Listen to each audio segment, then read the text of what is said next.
Xin chào tất cả mọi người, hôm nay mình kẹp tóc một tí. Xin chào tất cả mọi người, hôm nay chúng ta cùng nhau đến với à, hôm nay chúng ta cùng nhau đi tìm hiểu, gọi là đi tìm hiểu một chút một ngày của sinh viên nữ học IT ở trường đại học Buổi trên sẽ như thế nào.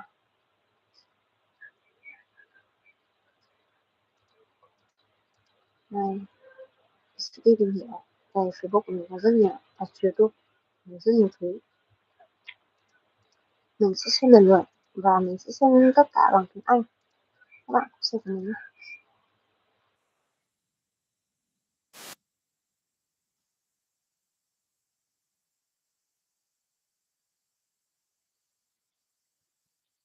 cấu trúc phức tạp mà cứ học mà cứ. Bluetooth is a fascinating technology. For example, playing music on your wireless headphones, your smartphone transmits around 1,000,000 ones and zeros to your headphones every second using Bluetooth. But how are 1,000,000 or so ones and zeros wirelessly transmitted every single second between your smartphone and your wireless earbuds? In order to answer this question, we're going to explore the engineering behind Bluetooth and the principles of wireless communication. Before we get into the details and specifics of Bluetooth, let's start with an analogy. When you see a traffic light change color, you recognize what that color change means. The traffic light uses a section of the electromagnetic spectrum, or light, to convey information. The green light has a wavelength of around 540 nanometers, yellow around 570 nanometers, and red. Your eyes can easily distinguish between these different wavelengths of light, and your brain interprets these different wavelengths and the information they convey. Your smartphone and wireless earbuds communicate using electromagnetic waves in a rather similar fashion. Spectrum. Specifically, Bluetooth uses waves that are around 123 millimeters in wavelength. They are invisible to the human eye and can generally pass through obstructions like walls, rather like visible light passing through glass. When your smartphone sends a long string of binary ones and zeros to your earbuds, it communicates these ones and zeros by designating a wavelength of 121 millimeters as a 1 and a wavelength of 124 millimeters as a 0, similar to the 540 nanometer green and the 700 nanometer red colors of the traffic light. Your smartphone's antenna generates these two wavelengths and switches back and forth between them at an incredible rate of about 1,000,000 times a second. With this process of switching between the two wavelengths, kind of like switching between the red and green traffic lights, your smartphone can communicate around 1,000,000 ones and zeros every single second to your earbuds. And amazingly, engineers have designed the antenna and circuitry in your earbuds and smartphone to be attuned to sensing and transmitting these wavelengths back and forth to one another. Before we dive into further details on Bluetooth, let's briefly explore these visualizations because, first of all, electromagnetic waves do not travel in a single direction in a sinusoidal fashion like this. In fact, the electromagnetic waves that are transmitted from your smartphone travel out in all directions like an expanding sphere. When your smartphone switches between frequencies, it's as if it were a light bulb that rapidly changes between two different frequencies of millimeter length electromagnetic waves, which travel out as expanding spheres. As a result, your smartphone and wireless headphones can work in any direction.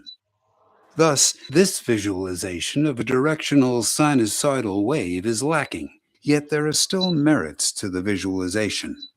In order to give you a sense of how Bluetooth works, we're going to use 4 different visualizations that are all different perspectives of looking at the same invisible thing. Here we have the sinusoid waves, which give us a sense of the frequency and wavelength of the electromagnetic wave. What's moving up and down is not the wave itself, but rather it's the strength of the electric field. This perspective just shows us a directional sliver or ray of the expanding sphere with the electric field going up and down as the Bluetooth signal propagates outwards in all directions. If we were to measure the electric field at a single point in space, we would find that the strength of the electric field would increase and decrease sinusoidally, and the number of peaks per second would be the frequency. Furthermore, we're ignoring the magnetic field component of the electromagnetic wave, as including it would be too confusing. Let's move on to the second visualization. Here we have the traveling binary numbers, which give us a sense of the data being sent. However, it also doesn't show the spherical propagation of the electromagnetic waves or the changing frequency of the wave. Note that it's possible to send multiple bits at the same time, which we'll explore later.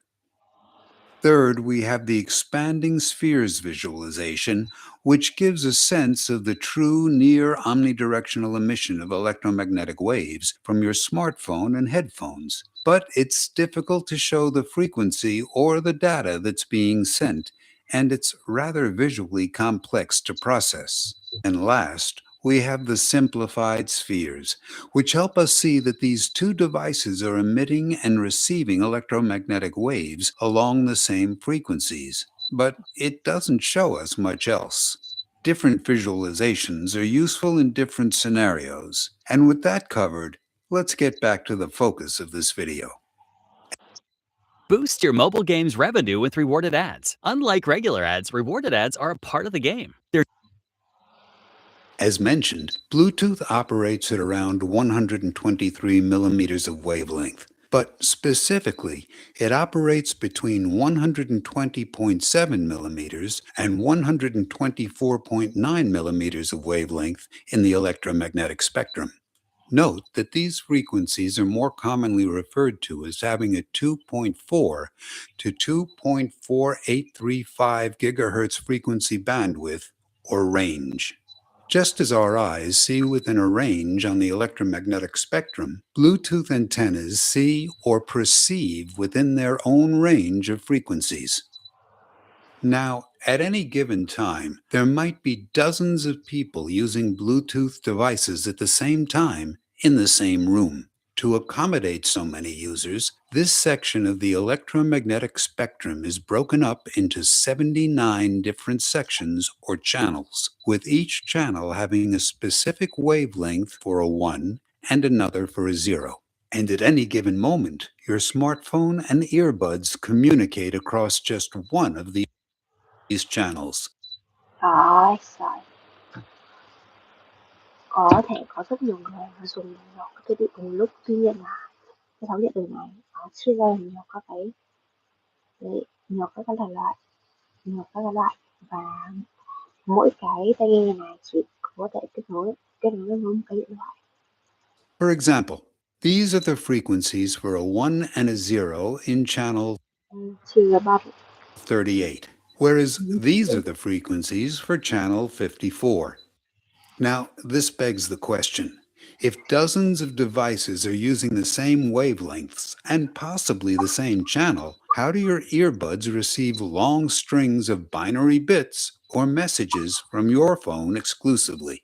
Well, first, the messages are assembled into packets. In each packet, the first 72 bits are the access codes that synchronize your smartphone and earbuds to make sure that it's your specific earbuds that receive the message. These access codes are similar to the address words on a postal letter or package.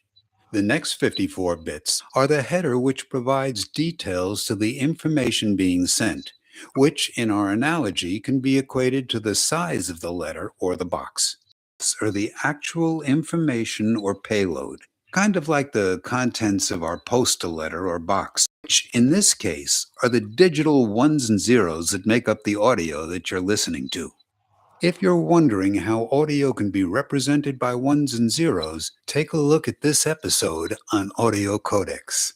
Okay, so now let's add more complexity to the mix. As mentioned, Bluetooth operates in a set of 79 different channels. However, when your smartphone and earbuds communicate, they don't stick to a single channel, but rather they hop around from channel to channel, kind of like channel surfing on your TV. In fact, this hopping between the 79 channels, which is called frequency hopping spread spectrum, happens 1,600 times a second, and after each hop, one packet of information composed of the address, header, and payload is sent between your smartphone and earbuds. Your smartphone dictates the sequences of channels it will hop to, and your earbuds follow along. Furthermore, if one of the 79 channels is noisy due to interference or is crowded with other users, then your smartphone adapts and doesn't use that channel until the noise clears. This channel hopping also prevents anyone from eavesdropping on the information that's being sent between the two devices, because only your smartphone and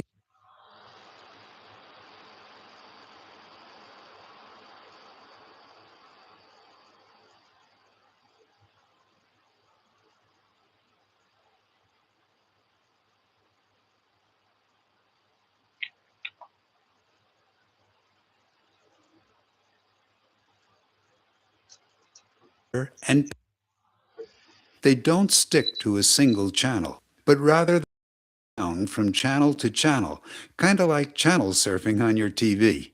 In fact, this hopping between the 79 channels, which is called frequency hopping spread spectrum, happens 1,600 times a second, and after each hop, one packet of information composed of the address, header, and payload is sent between your smartphone and earbuds. Your smartphone dictates the sequences of channels it will hop to, and your earbuds follow along. Furthermore, if one of the 79 channels is noisy due to interference or is crowded with other users, then your smartphone adapts and doesn't use that channel until the noise clears. This channel hopping also prevents anyone from eavesdropping on the information that's being sent between the two devices, because only your smartphone and earbuds know the sequence of channels that they will communicate across. Interestingly, because the information is divided and sent using packets, if your earbuds don't receive one of the packets, it says it didn't receive that particular one, and your smartphone sends the packet again. It might seem crazy or mind-blowing that the circuitry in your phone can generate pulses of I'm so sorry. Xin hỏi nêm ai suy ngon, ngon từ thịt, ngọt từ xương. WhisperFlow delivers what Reed calls the future of AI interaction. is divided and sent using packets. If your earbuds don't receive one of the thousands of packets, it says it didn't receive that particular one, and your smartphone sends the packet again. It might seem crazy or mind-blowing that the circuitry in your phone can generate pulses of electromagnetic waves 1,000,000 times a second at very specific frequencies, and then have these pulses received and decoded by your earbuds. But hey, it happens. Just think about how your screen has millions of pixels, also emitting specific frequencies and strengths of the electromagnetic spectrum or light at around 30 to 60 or more times a second. Technology is fascinating. One quick side note. We would greatly appreciate it if you could take a second to like this video, subscribe to the channel, comment below, and share this video with others. A few seconds.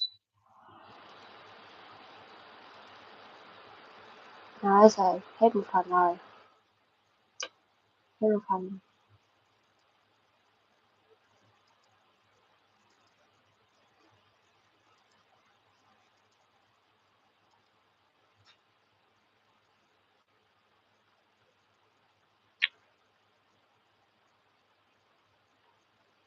Rồi, chúng ta sẽ bắt đầu vào phần tiếp theo nhé.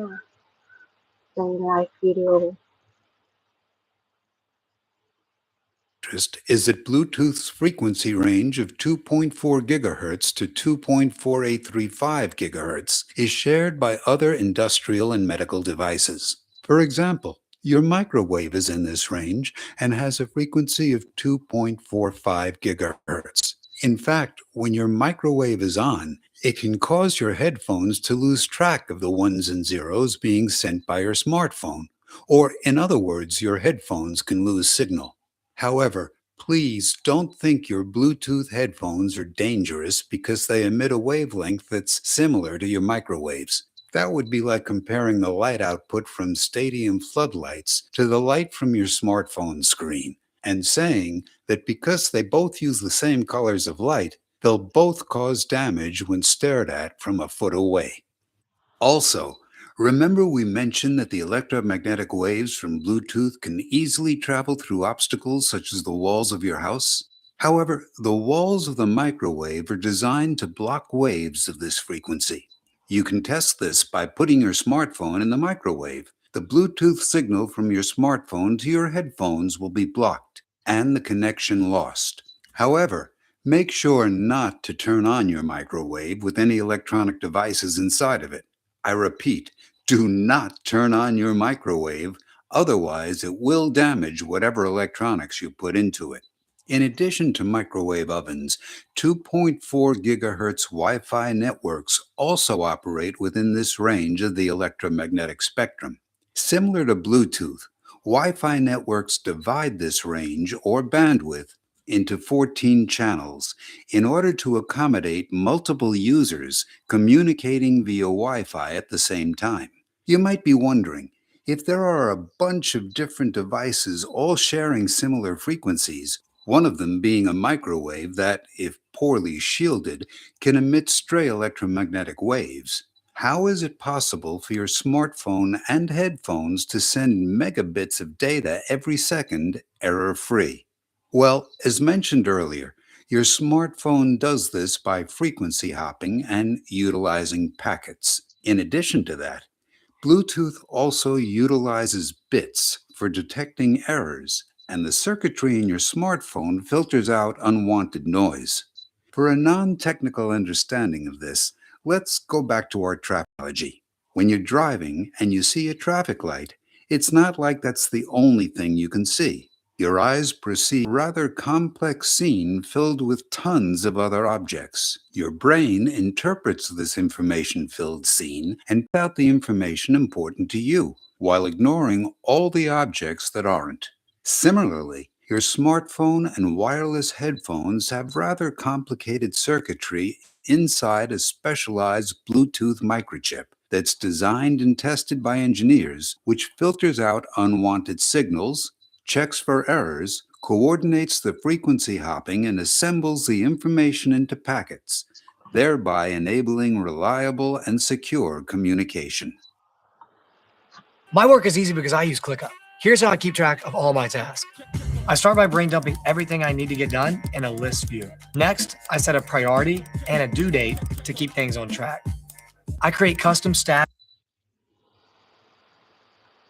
Before we move on to some higher-level engineering concepts, we'd like to take a few seconds to thank Kioxia for sponsoring this video. Many Bluetooth devices, such as mobile phones and tablets, use Kioxia BICS flash memory. Kioxia also manufactures a wide variety of SSDs, and they have sponsored a couple of our videos that explore the inner workings behind how SSDs work. Here's a consumer class SSD versus this enterprise class SSD.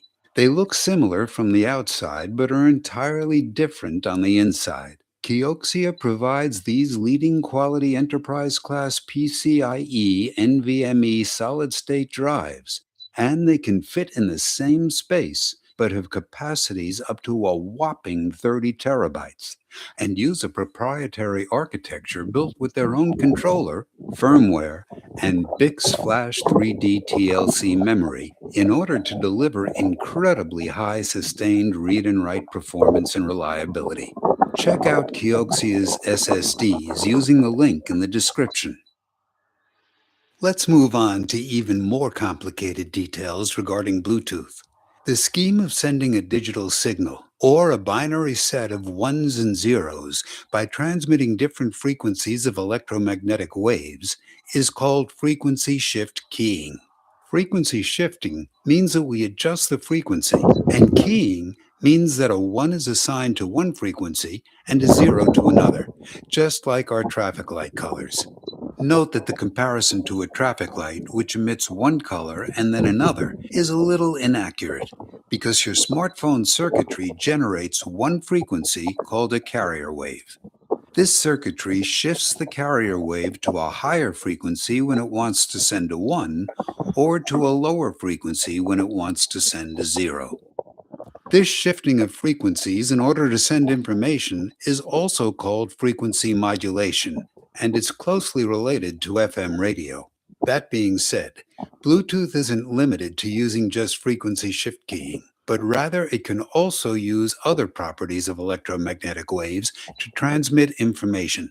A different method that has higher data transfer rates is called phase shift keying, which is significantly more complicated to explain, but we'll try. An electromagnetic wave's phase is a property that our eyes can't perceive, and it shouldn't be confused with the amplitude or the frequency or the wavelength. Let's use an analogy. Imagine you're at the beach and you see the waves hitting the shore at a rate of 1 wave a second. Over a minute, you would see 60 wave peaks reach and break on the shoreline. Changing the frequency would be changing how many wave peaks reach the shoreline every second, and changing the amplitude would be changing the height of the peaks and troughs of the waves. However, phase shifting would be seen as breaking up the waves' locations of the peaks and the troughs within a set of wavelengths.